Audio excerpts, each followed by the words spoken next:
This Day in Sports History. And welcome back to This Day in Sports History, a member of the Sports History Network. You can find more podcasts at sportshistorynetwork.com.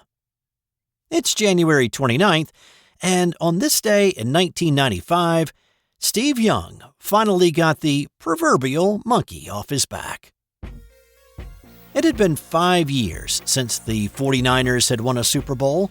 In that span, there had been some transition and some controversy. The quarterback who'd guided the Niners to back-to-back Super Bowl wins to close out the 80s was, of course, Joe Montana.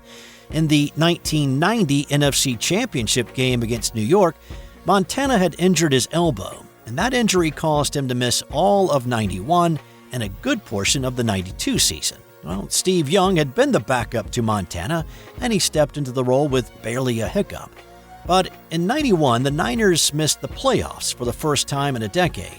In 92, they made it to the NFC Championship game but lost to the eventual champs, the Dallas Cowboys. That same script seemed to play out in 93, with the Niners losing to Dallas again in the NFC title game. The following season, Dallas and San Fran met in the NFC Championship for the third year in a row, with the Niners finally winning this time. So that was one monkey off their back, but there was the other one. Could Steve Young win the big one? He'd lived in the shadow of Montana as his backup, and even after he'd departed for Kansas City, he still cast a pretty long shadow over his protege. San Francisco came in as a huge 18.5-point favorite in this one, and the Niners certainly played like that right out of the gate. Al Michaels had barely introduced the starters when Young threw his first touchdown pass on the third play of the game. And the secondary, and they'll be tested tonight. Gordon, Harper, the corners, Harrington and Richard to the safety. From the 44, they fake it to Floyd. Young to the air, Young to Jerry Rice. Touchdown, San Francisco. The lightning bolts were just hit by one. Now, this was Jerry Rice's flu game. It seems like all the greats have a flu game some point in their career, where they rise above how they're feeling and put on an impressive show. Well, that touchdown catch gave Rice his 6th career Super Bowl touchdown to become the all-time leader in that category. And then, when San Francisco got the ball back, they went back to the air. First down at the 49-yard line. Young this time gives it, or fakes it to Floyd, then throws to Waters, who breaks a couple of tackles, and there goes Ricky for a touchdown. At that point, the Niners had run a total of 7 plays and scored 14 points. The rout was on. San Diego did put points on the board after a 13-play drive that ate more than 7 minutes of clock. It was a good strategy, if only to keep the ball out of Young's hands, because nearly as soon as they were back on offense, they scored again. Young's third touchdown pass came in the second quarter to fullback William Floyd. He tacked on number 4 a few drives later with another toss to Ricky Waters to make it 28-7. And then Waters scored his third touchdown in the third quarter with a 9-yard run to pay dirt. Young had to wait a little longer to equal Montana's Super Bowl record of 5 touchdown passes, but he got there. 3rd and 13 at the 15 after the timeout. Young throws. Jerry Rice. Touchdown. So that equaled the record set by Montana in Super Bowl XXIV 5 years earlier. Now, did he have one more in him? You bet he did. With Michaels, Frank Gifford, and Dan Deerdorf trying to find ways to keep the game interesting, Young found his old favorite target. Language, and it's like a Tower of Babel almost up here as we walk along the press box with the foreign languages that are broadcasting being hit. Rice making the catch, stretching and reaching. Touchdown, San Francisco. A clinic.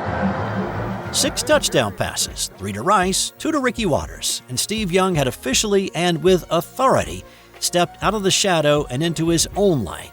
His 6 TD passes is still the Super Bowl record. This Super Bowl also was known for a couple of other things. One, Niner linebacker Ken Norton became the first player in NFL history to play for 3 straight Super Bowl winners. He'd been a Dallas Cowboy the previous 2 seasons, and Deion Sanders became the first person to play in both a World Series, which he did back in 1992 with the Atlanta Braves, and a Super Bowl, and he's still alone in that rare air. In true primetime fashion, he made sure everybody knew he was at the ballgame. 4th down and 6. And Gilbert flips one, and that is picked off, and why not? What's a Super Bowl without a Deion Sanders interception? And then Ronnie Harmon comes in and bangs into the turf at the 11-yard line. Oh, and Ronnie Harmon. The 49ers won 49-26, covering the massive 18.5-point spread pretty easily, and became the first franchise to win 5 Super Bowls. This episode is brought to you by the Sterling Soap Company. I'm a big fan of shave soap. I've been using different brands for years, and I recently gave Sterling's shave soaps a try, and I've been very happy with the results. Sterling's shave soaps give you a great lather and a frictionless feel that allows the razor to glide right over the skin for a super close shave. No skin irritation and a clean, refreshing feel with no soapy residue after. I can tell you without a doubt, it's simply the best shave I've ever had. And my wife has noticed too.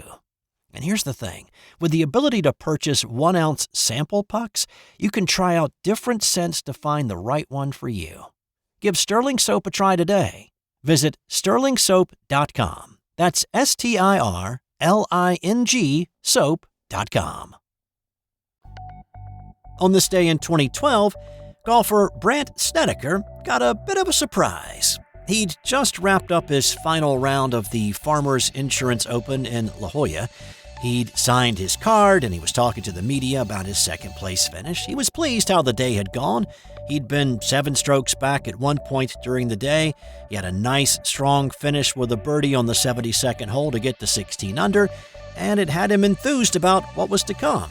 Well, what Brandt did not know is that the wheels were coming off the bus driven by tourney leader Kyle Stanley.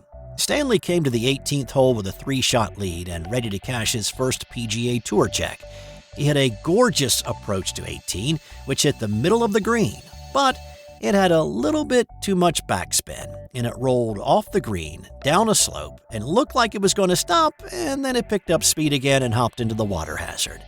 He did have a putt to win from 6 feet, but that slid by on the left, and he tapped in for a triple bogey. A tournament official interrupted Snedeker's press conference to let him know that he had some more golf to play. Snedeker won on the second playoff hole. Shocking for Snedeker, one of the truly nice guys on tour. Heartbreaking for Stanley, who was in tears at his post-round press conference. He didn't have to wait too much longer for redemption, though. Stanley won the following week at the Waste Management Phoenix Open. On this day in 1980, the Los Angeles Lakers and the Cleveland Cavaliers played a marathon of a game. The Cavaliers were a mediocre, middle-of-the-road team that season, and they entered the game on a 3-game losing streak. The Lakers, on the other hand, had won 8 of their last 9 and featured a 20-year-old rookie named Magic Johnson. The Lakers erased an 11-point Cavalier halftime lead with a resurgent third quarter, and they led by 3 going to the fourth. The Cavaliers put together enough to send the game to overtime, tied at 114. LA and Cleveland would equal each other for the first 3 overtimes. With 2 seconds left in the fourth OT and the Lakers up 1, the Lakers' Jim Chones fouled Cleveland's Mike Mitchell, who went to the free throw line and sank a pair to secure the 154-153 quadruple overtime win. Legendary radio broadcaster Joe Tate said it was the greatest game that he ever called in his 41-year career as the Cavs play-by-play man.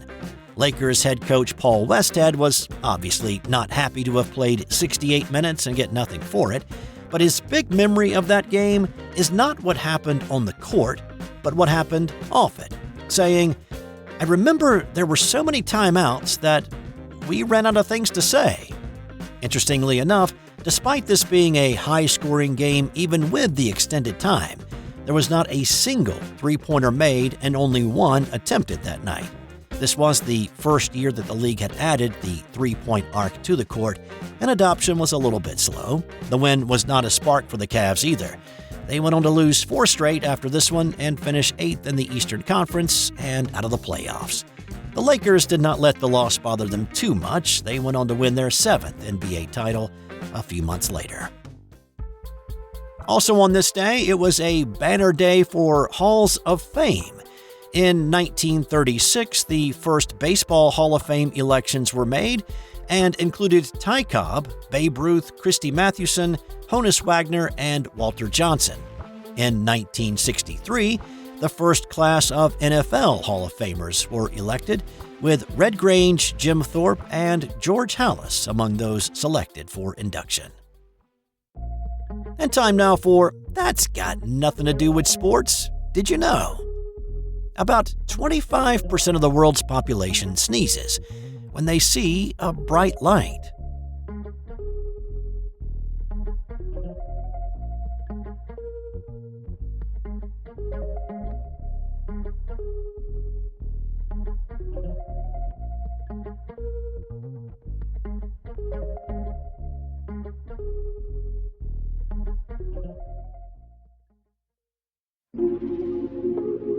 This has been an original Thrive Suite production.